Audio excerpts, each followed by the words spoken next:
ओम नारायण नारायण नारायण नारायण। तो दोस्तों, आज थिएटर में रिलीज़ हुई है fast and furious 9। F9 film का शॉर्ट में नाम है। फिल्म कुल मिलाकर 2 घंटे और 23 मिनट की है और अभी 1.5-2 घंटे पहले मैं 4DX में फिल्म को देखकर आया हूँ।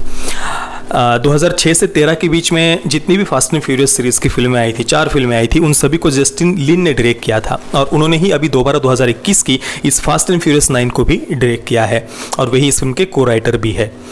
फिल्म में जॉन सेना भी हमें दिखाई देते हैं। आजकल वो सभी जगह पर दिखाई दे रहे हैं और इस फिल्म में भी उन्होंने एक बहुत महत्वपूर्ण भूमिका निभाई है। तो कैसी थी F9 फास्ट एंड फ्यूरियस 9? एक शब्द में अगर मुझे इसका रिव्यू करना हो तो मैं इसे कहूँगा गिल्टी प्लेजर। बस ये एक शब्द में इसका रिव्यू है। और थोड़ा विस्तार में बताना हो तो मैं पूरी फिल्म को देखते हुए यही सोच रहा था कि भाई ये क्या चल रहा है। नहीं मतलब सच में ये क्या चल रहा है, क्यों चल रहा है। मैं कोई सपना तो नहीं देख रहा हूँ। और थोड़ी देर फिर ऐसा जब मैं सोचता था ना कि भाई मैं कोई सपना तो नहीं देख रहा हूँ, ऐसा सोचने के बाद फिर से मन में आता था कि नहीं भाई, मैं तो सपने में भी ऐसा कुछ इमेजिन नहीं कर सकता हूँ। सब मैं मतलब मेरी कल्पना शक्ति के परे थी वो सारी बातें। अब थोड़ा सा और डिटेल में अगर मैं आपको बताऊं तो भाई फिल्म में जो एक्शन सीक्वेंसेस थे, जो स्टंट्स थे, वो इतने ज़्यादा अनरियलिस्टिक थे कि उसकी कोई सीमा ही नहीं है। अब सोचिए, कल्पना करिए, मैं आपको कहता हूँ कि भाई आप आंखें बंद कर लीजिए और इमेजिन करिए, कल्पना करिए। अपनी कल्पना शक्ति के जो घोड़े हैं उनको जितना दौड़ा सकते हैं उतना दौड़ाइए। मतलब जितने एक्सट्रीम से एक्सट्रीम स्टंट्स जो आप सोच सकते हो, जो एक्शन सीक्वेंसेस आप सोच सकते हो, जो चेसिंग सीक्वेंसेस आप सोच सकते हो, जितना एक्सट्रीम से एक्सट्रीम सोचिए। कोई लिमिट मत रखिए भाई, जितना वो अनरियलिस्टिक लग सकता है लगने दीजिए और सोचिए। आप बस सोच लिया आपने। अब ये सोचने के बाद आप कल परसों जब भी आपको समय मिले आप ये फिल्म देखने के लिए जाना। विश्वास करिए, आपने जो भी सोचा होगा ना, आपकी सारी कल्पना शक्ति की हदों को ये फिल्म पार कर देगी। नहीं मतलब कोई व्यक्ति सपने में भी ऐसी बातें नहीं सोच सकता। ऐसे एक्शन सीक्वेंसेस, ऐसे स्टंट्स फिल्म में दिखाए हैं। पर हाँ, बजट अच्छा खासा था, पानी की तरह पैसा उन्होंने बहाया है, इसलिए वो चीप नहीं लग रहे थे। हाँ, बहुत ज़्यादा जो VFX थे, जो भी वो चेसिंग सीक्वेंसेस थे, एक्शन सीक्वेंसेस थे, वो अनरियलिस्टिक थे, पर फिर भी इतना हो सके उनको डायरेक्टर ने कन्विंस करने का प्रयास किया है अपनी तरफ से। भले ही वो कितने ही अनरियलिस्टिक क्यों ना हो, भले ही वो उनमें कोई सेंस ही क्यों ना हो पर फिर भी हाँ, एक अच्छे खासे बजट के साथ उनको बनाया गया था, इसलिए वो चीप नहीं लग रहे थे। थिएटर में जो फास्ट एंड फ्यूरियस के चश्मे पर पूरा वो भाप जम जाती है यार चलिए कोई बात नहीं। थिएटर में फास्ट एंड फ्यूरियस 9 के जो फैंस आए हुए थे भाई, पहला दिन था, 4DX शो था और पूरा थिएटर भरा हुआ था। मतलब ऐसे समय में थिएटर भरा हुआ था, ये तो मतलब मैंने पिछले 2 वर्षों से तो कहीं पर देखा नहीं। द कॉन्जरिंग इतने दिन हो गए फिल्म को रिलीज़ होकर, पर मैं 2 दिन पहले उसे देखने के लिए गया था और थिएटर भरा हुआ था। मुझे आश्चर्य होता, मतलब हाँ भाई, लोग जा रहे हैं फिल्म देखने के लिए। और आज F9 पूरा थिएटर खचाखच भरा हुआ था और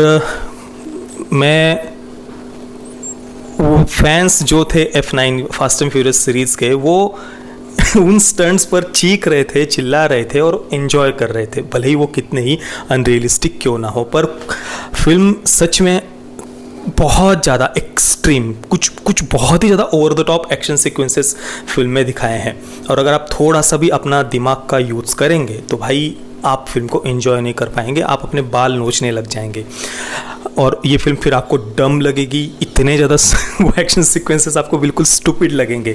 पर अगर आप अपने दिमाग को निकाल कर साइड में रख देते हैं और बस, तो भाई हाँ, फिल्म को आप एंजॉय कर सकते हैं। और वैसे भी टाइम पास के लिए ठीक है ना यार, जैसे कि वो क्या कहते हैं, पॉपकॉर्न फिल्म वगैरह, बस उस प्रकार से आप आराम से बैठकर उन एक्शन सीक्वेंसेस को एंजॉय कर सकते हैं। कुछ जो फनी सीन्स थे, जो जोक्स वगैरह थे, वो बहुत ज़्यादा बचकाने थे, पर हाँ, जैसा कि मैंने कहा, गिल्टी प्लेजर था। और चलिए कुछ एक्शन सीक्वेंसेस में मैं आपको उदाहरण देता हूँ कि वो क्यों इतने अनरियलिस्टिक मैं आपको कह रहा हूँ। जैसे देखिए, एक कैरेक्टर है, वो अपनी कार को तेज़ी से ऐसा पूरा पहाड़ से कूदा देता है। हाँ, ऐसे वो पहाड़ से ऐसे, और वो दूसरा पहाड़ सामने है, बीच में खाई है और दूसरा पहाड़ बहुत दूर है। मैं सोच रहा था भाई ये कहीं एक पहाड़ से दूसरे पहाड़ पर जाएगी तो जाएगी कैसे, कैसे दिखाएंगे, पर वो ऐसा नहीं था, दूसरे पहाड़ पर नहीं जाने वाली थी वो कार। ऐसे वो एक पहाड़ से निकलती है, कूदती है, वो कार नीचे पहाड़ के, और फिर एक एरोप्लेन आता है और वो प्लेन उस कैच कर लेता है कार को, मैग्नेट होता है उसमें। ये तो कुछ भी नहीं है, ये मैंने आपको कुछ भी नहीं बताया, ये तो बस शुरुआत है। ये तो शुरुआत के 10-15 मिनट में हमें देखने को मिल जाता है। इसके अलावा एक छोटी सी कार है, सिंपल सी छोटी सी कार है, उस कार को वो रॉकेट का इंजन लगा देते हैं और रॉकेट का इंजन लगाकर उड़ा देते हैं ऊपर, और ऊपर उड़ाने के बाद में वो डायरेक्ट गुरुत्वाकर्षण को पार करके चली जाती है अंतरिक्ष यान की तरह।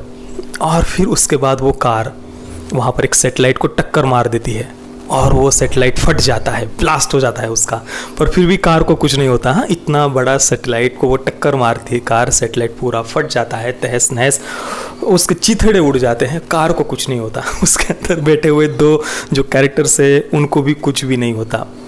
ये भी कुछ भी नहीं है, मतलब जैसे जैसे एक्शन सीक्वेंसेस इसमें है ना भाई, वो इससे भी ज़्यादा, बहुत ज़्यादा अनरियलिस्टिक ऐसे कई सारे एक्शन सीक्वेंसेस थे, पर हाँ वो चीप नहीं लगते हैं, इतना मैं ज़रूर कहूँगा। मैं बार बार कह रहा हूँ, अच्छे खासे बजट के साथ में उन्होंने उन्हें शूट किया है, तो भले ही अनरियलिस्टिक थे, नॉनसेंस थे, वो काफ़ी ज़्यादा वो स्टूपिड लगते हैं, पर फिर भी हम उन्हें एक टाइम पास के लिए हम देख पाते हैं, उनको एंजॉय कर पाते हैं हम फिल्म को। पर देखिए, फिर भी मैं कहूँगा कि जब किसी फिल्म में कोई पात्र आम मनुष्य है, ह्यूमन है, और उसके साथ जब इस प्रकार के इतने एक्सट्रीम स्टंट्स, ऐसे एक्सट्रीम एक्शन सीक्वेंसेस दिखाए जाते हैं ना, तो वो कुछ ज़्यादा ही हो जाता है, कुछ बहुत ही ज़्यादा अनरियलिस्टिक हो जाता है, जो नहीं हो पाता हजम। हाँ, उसकी जगह पर कोई सुपर हीरो कैरेक्टर है या कोई फिक्शनल वर्ल्ड है जहाँ पर लोगों के पास सुपर पावर्स है, ऐसा कोई काल्पनिक दुनिया, पूरा एक अलग से यूनिवर्स उन्होंने डेवलप किया हुआ हो, वहाँ पर लोगों के पास में ऐसे पावर्स वगैरह हो, वहाँ ऐसे कुछ स्टंट्स वगैरह दिखाए, वो हम समझ भी सकते हैं। पर भाई कोई आम मनुष्य है, उनके साथ ये सारी बातें जब हम देखते हैं तो हाँ, थोड़ी देर के लिए मतलब वो बहुत कठिन हो जाता है हजम करना। पर फिर भी जो इस सीरीज़ के फैंस हैं वो इन एक्शन सीक्वेंसेस को ज़रूर एंजॉय करेंगे। और यहाँ पर सबसे बड़ी बात होती है पैसे की। अगर अच्छे खासे बजट के साथ में कुछ अनरियलिस्टिक नॉनसेंस ऐसे स्टंट्स को, एक्शन सीक्वेंसेस को भी शूट किया जाता है, बनाया जाता है, तो वो हम देख पाते हैं, वो एकदम से चीप नहीं लगते हैं।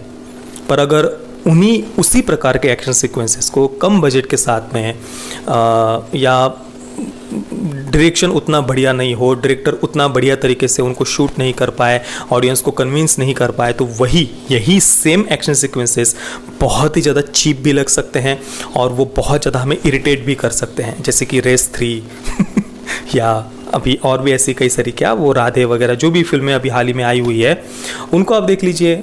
उनको तो हम गिल्टी प्लेजर भी नहीं कह सकते, पर फास्ट एंड फ्यूरियस 9 F9 को अगर आप गिल्टी प्लेजर के लिए देखना चाहते हैं तो देख सकते हैं।